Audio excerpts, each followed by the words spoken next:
Ассалому алайкум дӯстони азиз, ин шабакаи Голос Мигранта мебошад ва ман Ҳабибулло Қурбонов бо шумо ҳастам. дӯстони азиз, мо имрӯз якчанд хабарҳои хуб ва хело зарурӣ дорем барои муҳоҷирон. Мехостам ин хабарҳоро ҳарчи зудтар ба шумо бирасонам. Яке аз ин хабарҳо ин аст, ки минбаъд муҳоҷирони тоҷик метавонанд бе ягон мушкилӣ ба ватан пулҳои худро бифиристанд ва ин ҳам ҳамагӣ бо 1% комиссия ва бе ягон даводави зиёдӣ. дар борааш пурратар дар давоми навор гап мезанам ва якчанд хабарҳои хуби дигар ҳам дорем, ки фикр мекунам барои шумо хело хуб аст донистанаш, огоҳ будан. аз ҳамин хотир наворро то ба охир тамошо кунед, лайк мондан ва поделиться карданро фаромӯш накунед. ҳатман фикрҳои худро дар зери навор бинависед. мо мисли ҳамеша мехонем ва то ҷое ки имкон ҳаст ҳатман ҷавоб медиҳем. ва ҳар касе ки ба ман ягон маслиҳат дорад, ягон пурсиданиҳо дорад, ягон гапҳои зарурӣ аст, ин инстаграми ма ҳаст, мебинед. дар ин инстаграм бинависед, ҳатман ба саволҳои шумо ҷавоб мегӯем дар он ҷо. ва дӯстони азиз, чӣ тавре ки худи шумо ҳам медонед, қариб 1 миллион муҳоҷир зиёд аз тоҷикистон дар Русия сар кор мекунад, ки қариб 100,000-150,000 инҳо занҳо аст, модарони мо тоҷикҳо ҳастанд, хоҳарони мо ҳастанд. ва бинобар сабабе ки мутаассифона қисми зиёди онҳо дар корҳои хунук, сармо, дар руфтан, шустушӯ кардан, бо ҳамин корҳо сару кор доранд, бисёри онҳо бемор мешаванд. бинобар сабабе ки ширкати даво ба телефонҳо мардҳо ҷавоб мегӯянд, занҳо ба мо бисёр муроҷиат карданд ва хоҳиш карданд, ки як телефони дигар ҳам илова кунанд, ки барои дарди онҳо занҳо ҷавоб бидиҳанд. мо ба ширкати даво муроҷиат кардем, чунин ҳам карданд. минбаъд занҳо ва модарони тоҷик метавонанд ба ин рақаме ки мебинед дар ин ҷо занг занед. ҳатман модари тоҷик ба шумо ҷавоб мегӯяд. дар ин ҷо дороҳо ҳаст барои ҳамаи дардҳои занонагӣ, аз қабили хунукзадагӣ, аз қабили дору барои дарди гурдаҳо, дору барои мағзҳо, барои равондани доғҳои рӯй, ҳамин гуна бисёри бемориҳои занонагӣ. ва ҳамчунин ин рақаме ки дар ин ҷо мебинед барои мардҳо аст, мисли ҳамеша барои ҳамаи намуди бемориҳои мардонагӣ, аз қабили хунукзадагӣ ва дору барои фарбеҳшидан, дору барои қувват додани мардонагӣ, дору барои баровардани риш, баровардани мӯи сар, миноксидил. ва ҳамчунин беҳтарин дорое ки ҳам барои мардон ва ҳам барои занҳо аст, ин барои резондани кирм дории нав аст, дори ба қувват аст, метавонед харидорӣ кунед, барои резондани кирм аст. ва чизи дигар ки барои дарди устухонҳо аст, барои миён, зону, барои мушакҳо хеле доруи хуб аст. ман худам низ истифода кардаам ва шумо низ тавсия медиҳам. ҳам барои занҳо ва ҳам барои мардҳо аст. метавонед ба ин рақамҳо занг занед, вале аз ширкати даво хоҳиш карданд, ки ба рақаме ки барои занҳо аст, мардҳо занг назананд. хуб дӯстони азиз, доруҳоро харидорӣ кунед, занг занед ба тамоми кунҷу канори Русия, област, деревня, ҳамаи ҷо ба шумо равон карда бурда мерасонанд. хуб дӯстони азиз, мегузарем ба хабари якум, ки хабари хуш аст, вале мутаассифона ба гӯши бисёриҳо нарасид. бинобар сабабе ки дар Русия ҳамин хел одат аст, ки агар тоҷикҳо ягон кори хуб кунанд, ҳеҷ кас намефаҳмад. агар як кори камтар безеб карданд, ҳама хабардор мешавад ва 10 баробар зиёд карда ба мардум ӯро мефаҳмонанд. бародари мо Ғуломқодиров Баҳром, ки дар Яндекс.Еда кор мекунад ва зиёда аз 2 сол шуда будааст, ки дар он ҷо кор мекардааст. ин бародар вақте ки аз як рӯз аз барои расонидани закасаш меравад, мебинад, ки дар кӯча дар як овоз меояд ва аз ошёнаи дуюм як кӯдаки 13 сола, кӯдакам не аллакай калон, бо даруни хона бо касе баҳс карда истодааст ва таҳдид карда истодааст, ки ман худро ба поён мепартоям. ва Баҳромҷон ҳамаи корҳоашро партофта, сумка, велик ҳамачиро партофта, зуд тариқи турбаҳои газ ба дуюм этаж, ба дуюм ошёна баромада кӯдакро даруни хона тела медиҳад. ва ба ин ҳам тамом намешавад. чӣ хеле ки худаш нақл мекунад, мегӯяд кӯдак вақте ки ман ба даруни хонаро тела кардам, боз давида ба дигар тиреза часпид ва қариб аз он худро мепартофт, ки Баҳромҷон ӯро дайров карда ба даруни хона ғалтонда печондасту ба дасти модараш супуридааст ва аз пайи кори худаш рафтан гирифтааст. модари ӯ ба ширкати Яндекс.Еда занг мезанад, миннатдории худро баён мекунад ва аз тарафи Яндекси Еда мегӯянд ки ҳатман барои Баҳромҷон мо премия менависем. Инро ҳатман бояд мегуфтанд. Барои чӣ мегӯям? Ҳамин гуна ҳодиса шудагӣ буд дар Франсия, ки як кӯдак аз балкон кашол шудагӣ буд ва як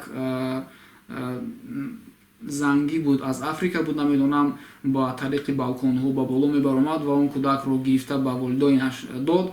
Ӯро то дараҷаи обрӯяшро бардоштанд, ӯро ҳатто бо ҳамон шабонрӯза президенташ вохӯрӣ гузаронд, ҳатман ӯро гирифтанд, шаҳрвандии Фаронсаро доданд. бубинед ки чӣ гуна мигрант, яъне муҳоҷирро қадр мекунанд, ки агар як кори хуб мекунад. ин ҳам ба ҷони худаш хатар кард. Дуюм мошина баромад, турбаҳои газ буд, агар ҳуй мехӯрд мезад, миёни худаш мешикаст. Вале мардонагӣ нишон дод, ҷасурӣ нишон дод. Вале ин рӯзҳо ин чизҳоро, ҳамун сомонаҳои ахборотиаш ки ҳаст, ин хабарҳоро чоп намекунанд. Агар ягон тоҷик ягон кори безеб мекард, дарҳол ӯро зиёда карда паҳнаш мекарданд. Хуб, дӯстони азиз, ҳаминро мехостам ба шумо бирасонам, ки чунин ҷавонмардони бонангу номус, ки сабаб мешаванд, ки номи тоҷик дар Русия баланд шавад, ҳастанд. дӯстони азиз, хабари дуюми мо ин аст, ки мегӯянд чокан зери чоҳ. Барои порахӯрӣ шуда кормандони полисия, кормандони амнияти Русия байни худ ҷанҷол шуда ва якдигарашро парониданд. Ин гуна шуда, ки ду корманди МВД мехостанд, ки як корманди полисро, ки дар метро Рязанский проспект кор мекард ва аз шаҳрванди қирғиз пора гирифт, мехостанд ӯро ҳамчун порагир, порахӯр боздошт карда супоранд. Вале ин полисе, ки пора гирифтагӣ буд, порахӯр аст. Ин кас барои ҳимояи худаш дар шӯъбачаи ҳамон полис, ки дар он ҷо камера ҳаст, ба навор гирифтагӣ аст. Ин ҳодисаро имконият шавад ман дар ин ҷо наворчаашро мегузорам, шумо ҳам мебинед. ин полис барои ҳимояи худаш, барои пинҳон намудани ин корҳои безебаш, ду полиси дигарро дар он ҷо мепаронад. Яктоаш мемирад ва дуюмаш бо хӯрдани 5 тир бо дар ҳолати вазнин дар бемористон қарор дорад. Ва худи ин полисро бошад аллакай чанд рӯзаш, ки шӯъба ба шӯъбаи суд ба суд ӯро мегардонанд. Ва ман фикр мекунам, ки ин гуна порахӯрҳо, аниқтарашро бигӯем, пора не балки хуни муҳоҷирро мехӯранд. Аз як тараф шумо дида истодаед, рӯяшро бинед чӣ хеле аст. Аз як тараф ман фикр мекунам, ки хуб аст, ки инҳоро ҳамин хел мушкилиҳо болои сарашон меояд, яъне ки ба ҳамин аҳвол гирифтор мешаванд. Бубинед, ки оқибати пора хӯрдан чӣ ҳаст, дӯстони азиз. хабари сеюми мо, дӯстони азиз, хабари хушҳолкунанда аст ва умедвор ҳастам, ки бисёре аз шумо дар ин хабар хушҳол мешавед. Ин аст, ки Сбербанки Русия 3 банки Тоҷикистонро барои бистри перевод, яъне ки зуд равон кардани маблағ ба номеру карта, амин дар рақами картае, ки дар Тоҷикистон нафаре ки карта дорад, аз картаи Сбербанк метавонем дар картаи вай пулро дар давоми 1 дақиқа бигузаронем. Инро Сбербанк барои ин кор пайваст кардааст аллакай 3 банкро: Душанбе Сити, Коммерцбанк ва Спитаменбанк. Аз моҳи октябр ҳатман банки Эсхатаро ҳам пайваст мекунанд. Читавре ки ҳамаашон медонед, банки Эсхата қариб дар ҳамаи районҳо, дар ҳамаи ноҳияҳои мо ҳаст. аз ҳамин хотир пас аз оне ки банки Эсхата пайваст мешавад, ман ҳатман як навори пурра карда ба тамоми қоидаҳояш чӣ хел мекунанд ба шумо мефаҳмонам. Нафаре ки дар Тоҷикистон аст, бояд рафта аз Эсхата карта кунад ва дар картаи вай пул мегузарад ва дар дилхоҳ банкомат вай рафта пулашро синимат мекунад, мегирад, ё ин ки аз худи банки Эсхата мегирад. ин беҳтарин ва беҳтаринҳо аст.